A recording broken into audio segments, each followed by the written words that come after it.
आपको जानकर हैरानी होगी कि राजस्थान के चित्तौड़गढ़ जिले में स्थित सांवरिया सेठ जी के मंदिर में हर महीने दान भंडार से निकली रुपयों की राशि 10 करोड़ से ऊपर निकल जाती है। सेठों के सेठ सांवरिया सेठ के दरबार में हर दिन हजारों भक्त अपनी अर्जी लगाने और दर्शन करने आते हैं। सांवरिया सेठ जी को लोग अपना बिजनेस पार्टनर बनाते हैं और वे जो भी कमाते हैं उसका कुछ हिस्सा सेठ जी को देकर जाते हैं।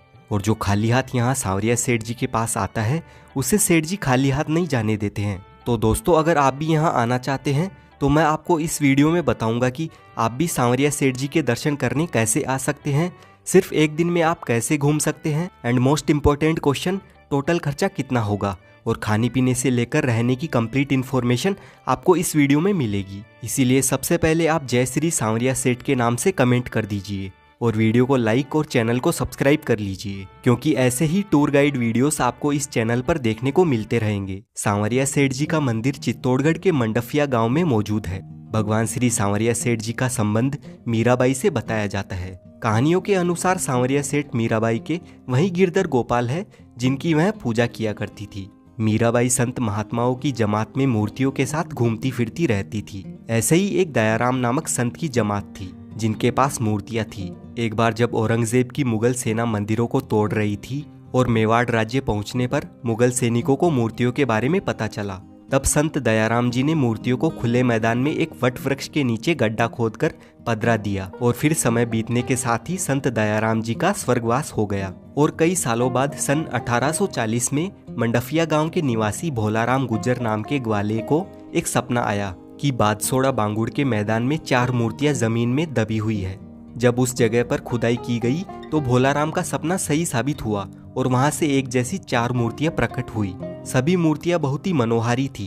देखते ही देखते ये खबर चारों ओर फैल गई और आसपास के लोग वहां पर पहुंचने लगे। फिर सभी की सहमति से 4 में से सबसे बड़ी मूर्ति बादसोड़ा गांव ले जाई गई। बादसोड़ा में प्रसिद्ध संत पुराजी भगत रहते थे। उनके निर्देशन में उदयपुर मेवाड़ राज परिवार के भिंडर ठिकाने की ओर से सांवलिया जी का मंदिर बनाया गया। यह मंदिर वही मंदिर है और सबसे पुराना मंदिर है, इसीलिए यह सांवरिया सेठ प्राचीन मंदिर के नाम से जाना जाता है। दूसरे नंबर की मूर्ति को वहीं खुदाई की जगह स्थापित किया गया और इसे प्रकट स्थल मंदिर भी कहा जाता है। सबसे छोटी मूर्ति भोलाराम गुज्जर द्वारा मंडफिया गांव ले जाई गई, जिसे उन्होंने अपने घर के परिंडे में स्थापित करके पूजा आरंभ कर दी। चौथी मूर्ति निकालते समय खंडित हो गई, जिसे वापस उसी जगह पधरा दिया गया और इन जगहों पर समय के साथ भव्य मंदिर बनते गए। उन्हीं में से ये सांवरिया सेठ का मुख्य मंदिर माना जाता है। सांवलिया सेठ के बारे में यह भी मान्यता है कि नानी बाई का मायरा भरने के लिए खुद श्री कृष्ण जी ने सांवरिया सेठ का रूप धारण किया था। इसीलिए व्यापार जगत में उनकी लोकप्रियता इतनी है कि लोग अपने व्यापार को बढ़ाने के लिए उन्हें अपना बिजनेस पार्टनर बनाते हैं। सांवरिया सेठ के दर्शन करने आने के लिए आपको सबसे पहले आ जाना है चित्तौड़गढ़।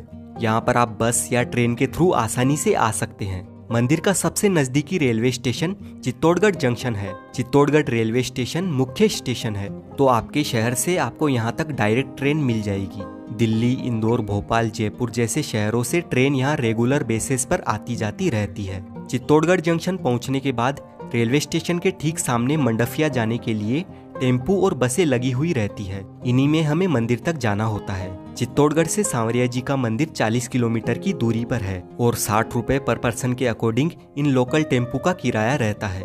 चित्तौड़गढ़ से निकलने के 50 मिनट बाद हम पहुंच जाते हैं मंडफिया गांव में सांवरिया सेठ जी के दरबार के सामने। अगर आप अपने पर्सनल व्हीकल से यहाँ पर आते हैं तो आपको यहाँ पर फ्री में 4 व्हीलर और 2 व्हीलर के लिए पार्किंग की सुविधा भी मिल जाती है। अब हम जाएंगे मंदिर के अंदर। दोस्तों, एक जरूरी बात मैं आपको बता दूं, मंदिर के अंदर किसी भी प्रकार की पूजन सामग्री जैसे फूल, प्रसाद, अगरबत्ती, नारियल जैसी पूजा सामग्री ले जाना बिल्कुल अनिवार्य है।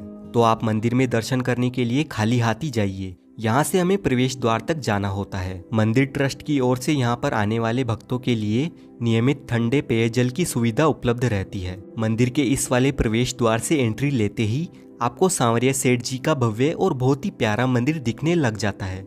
मंदिर के अंदर फोटोग्राफी, वीडियोग्राफी अलाउ नहीं है, पर आप अपना फोन अंदर ले जा सकते हैं। और मंदिर के खुलने और बंद होने की टाइमिंग की बात करें तो सुबह 5 बजे से 12 बजे तक और 2:30 बजे से 11 बजे तक दर्शनों के लिए मंदिर खुला रहता है। हर महीने इस मंदिर में 10 लाख लोग आते हैं, तो काफ़ी ज़्यादा भीड़ होने की वजह से हमें आधे 1 घंटे तक लाइन में लगकर इंतजार करना पड़ता है। इसी बीच सांवरिया जी के जयकारों के साथ समय का कोई ख्याल ही नहीं रहता है और हम धीरे धीरे करके मंदिर के अंदर प्रवेश कर लेते हैं। जैसे ही आपकी नजरें सांवरिया जी से मिलती है, आपके सारे दुख दर्द चुटकियों में गायब हो जाते हैं। अगर आप सच्चे दिल से मंदिर में आते हैं तो मानो आप कुछ देर के लिए अलग ही दुनिया में पहुंच जाते हैं और हमारे दर्शन बहुत ही सुंदर तरीके से हो जाते हैं। मंदिर से बाहर आते ही लेफ्ट साइड में आपको आ जाना है। यहाँ पर 2 मंदिर बने हुए हैं। पहला शिव जी का मंदिर है जो कि सेठ जी के मंदिर के तलघर में स्थित है। भोलेनाथ जी के दर्शन करने के बाद हम दर्शन करते हैं श्री आमलिया बावजी के। बड़े से इमली के पेड़ के नीचे यह स्थान बना हुआ है।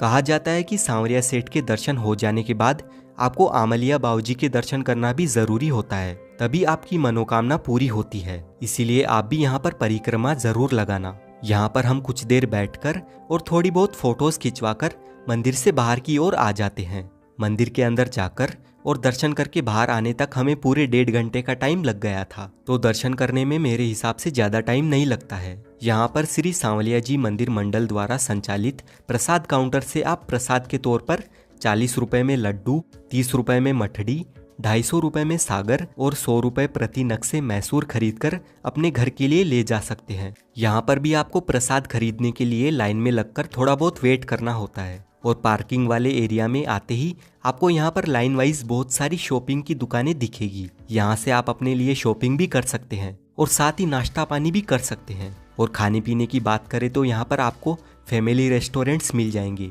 जिन पर 110 रुपए से लेकर 190 रुपए तक थाली ऑप्शन देखने को मिल जाएंगे और काफ़ी बढ़िया खाना आपको यहाँ पर मिल जाएगा।